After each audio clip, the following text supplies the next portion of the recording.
Hello my dear friends, आज के इस डू एज डायरेक्टेड पार्ट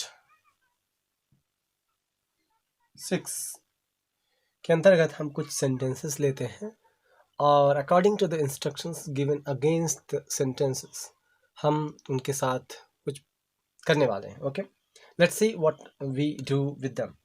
चलिए देखते हैं क्या करना है। यहाँ पर दो सेंटेंस हैं। पहले क्वेश्चन में I know it, he is an engineer. Combine these sentences using noun class. Noun class का यूज करके हमें इन्हें क्या करना है, कंबाइन करना है। मीन्स ऐसा क्लॉज जो नाउन का काम करे सेंटेंस में। तो यहाँ पर आई नो इट, मैं इसे जानता हूँ, मैं यह जानता हूँ। ही इज एन इंजीनियर, क्या जानता हूँ, वह इंजीनियर है। तो इस तरीके से ये वाला सेंटेंस नाउन क्लास का काम करेगा जो नीचे लिखा हुआ है।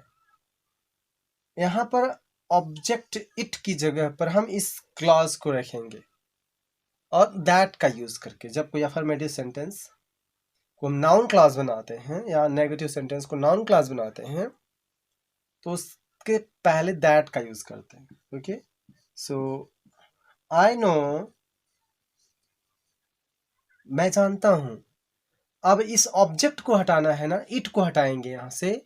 तो क्या जानता हूं, वह एक इंजीनियर है। तो ये ऑब्जेक्ट है, जो भी क्लॉज बनेगा इस वर्ब का ऑब्जेक्ट होगा। That he is an engineer। इस तरीके से जो ये वाला क्लॉज है ये नाउन क्लॉज है। ओके, दैट का यूज करके बनाया गया है और यह इस वर्ब के ऑब्जेक्ट के तौर पर है। और किसी भी सेंटेंस में जो नाउन होता है सब्जेक्ट या ऑब्जेक्ट का काम कर सकता है। इसी तरह से दूसरा सेंटेंस है, इसमें भी वही काम करना है जो ऊपर किया गया है। नाउन क्लास का यूज करके दोनों सेंटेंसेस को कंबाइन करना है। Can you tell me when did you go there?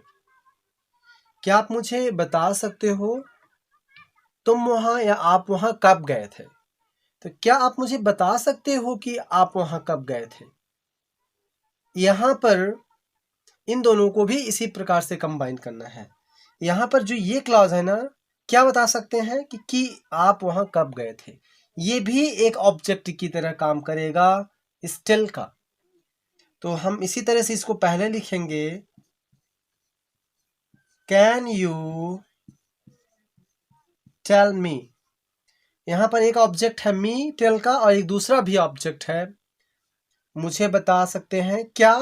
अब इसमें लिखेंगे, क्योंकि यह एक इंट्रोगेटिव सेंटेंस है इसलिए हम यहां पर दैट का यूज नहीं कर सकते। वही इंट्रोगेटिव वर्ड ही कंजंक्शन का काम करेगा यहां पर। तो व्हेन का यूज करेंगे। फिर इसके बाद ये जो बचा हुआ पार्ट होता है इसको हम अफर्मेटिव सेंटेंस में चेंज कर देते हैं। तो व्हेन हटाने पर ये जो बच्चा डिड यू गो देयर, इसको हम अफर्मेटिव में चेंज करेंगे, यू वेंट देयर हो जाएगा। यू डिड हटाएंगे अफर्मेटिव में, सिंपल पास्ट में सेकेंड फॉर्म लगता है। You went there, when you went there.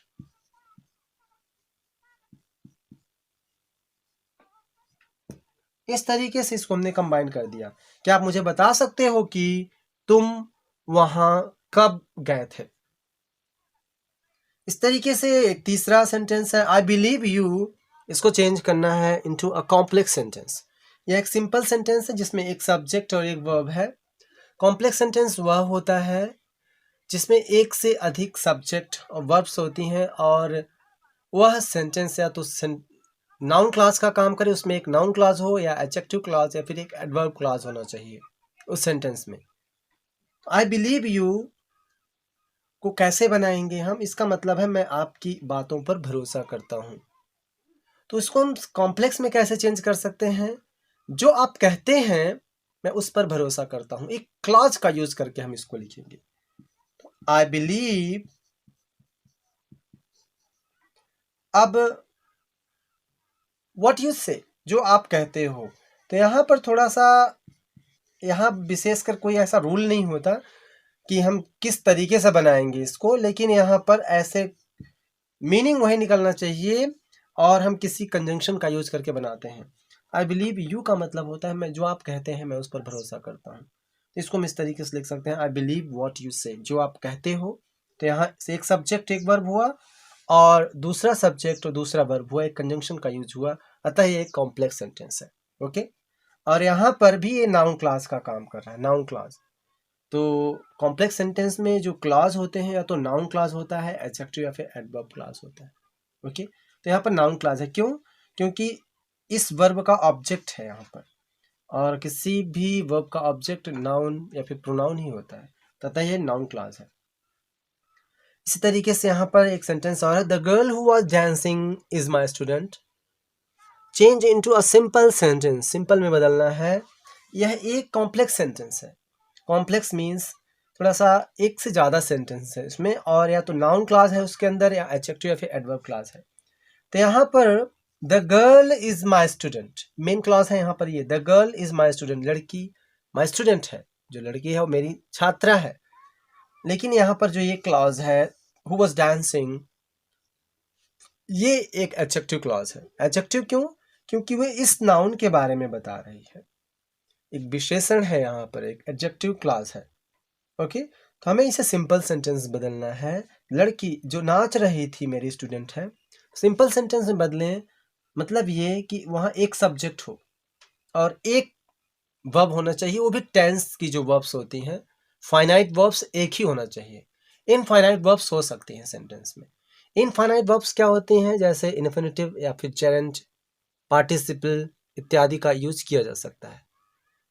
यहाँ पर द गर्ल एक सब्जेक्ट है, इज माई स्टूडेंट वर्ब है, हु एक सब्जेक्ट है और ये वर्ब है, इसलिए यहाँ पर एक कॉम्प्लेक्स सेंटेंस है। हम इसे सिंपल में कैसे बदलेंगे? ऐसा हम लिख सकते हैं, द डांसिंग गर्ल, जो नाच रही थी लड़की ना, नाचने वाली लड़की, the dancing girl is my student.